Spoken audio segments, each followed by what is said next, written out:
Good morning, everybody. How are you? I pray you're good on this fantabulous Tuesday. I pray you're excited about another day that the Lord has made and that He's given you. So, we started talking about yesterday, we started talking about self love. So, today we're going to talk about it again. But what we're going to talk about is the fact that not only is it the highest form of love for each of us, it is also the all encompassing part. This is when you know who you are. This is when you become very self aware of who you are and very understanding and accepting of who you are, what you look like, what you just are. Whether you're tall, short, skinny, fat, whatever, you become very self aware and you learn who you are and you're healthy and happy in your own skin, which is something that we as women have great difficulty with because we spend so much time looking around at what's outside and looking around at other people. Her hair is longer. One of the things that I said to somebody one day, I said, girl, I said, how you gonna have good hair before you got your diagnosis and now you got gooder hair now? That's a running joke for us. And I finally had someone say to me, good hair is any hair that you got on your head that you can do something with. Okay. Accept what you have. Everybody wasn't created to be the same. And as I always say, and I even remind myself, God does not create cookie cutter people. Every one of us was created to be different. But the best form of self love is learning how to love you in totality, flaws and all.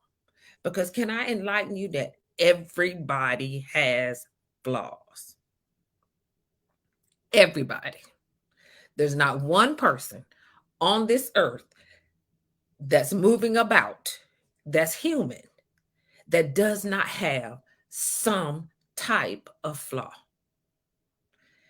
I think what I love about guys is they operate in this space, most of them, where they are the stuff, and it ain't nobody that can convince them that they're not.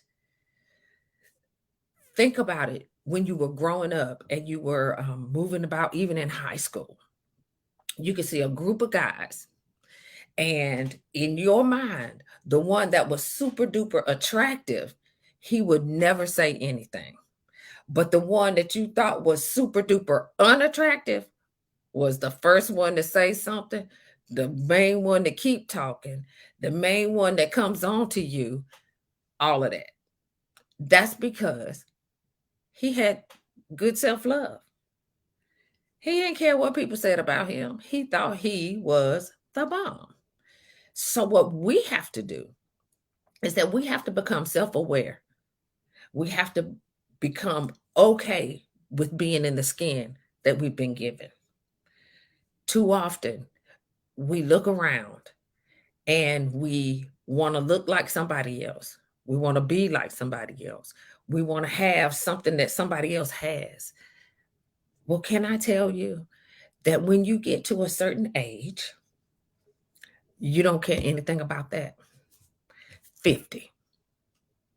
50 is when you finally say, girl, this is the best I got, and I'm going to work with what I got.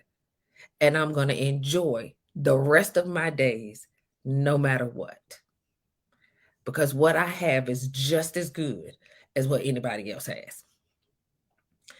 Unfortunately, society has made this thing, this whole self worth thing, difficult.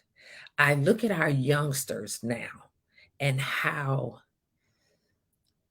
social media has them thinking that everybody else's life is better than theirs. Everybody else's possessions is greater than theirs. But can I tell you that social media can be the biggest lie on earth? I met a guy and he talked about how he would go to dealerships and take pictures with the cars as if they were his. And I thought, you do know that's deception. Good morning, Kim. You do know that that's deceptive. I framed it real nice, but I really wanted to say to him, now, you know that's lying. You are lying for the gram. You stunting for the gram and Facebook and whatever else, but you don't own these things. Do you realize what that could look like to someone that followed you? Is that what you want them to think of you? Or why don't you just be you? You've been on this thing for a minute. Just wait till your time allows you to get to that place where you actually can afford to buy that vehicle. And by that time, you probably won't even want to buy it because you realize that you're good where you are and you love yourself enough that you don't care what anybody else thinks. We have to get to a place where we love ourselves just like God created us. Even though I still make that disclaimer, I came here small, and the weight that I have now is not what God gave me. I made that by myself. That I did all that by myself.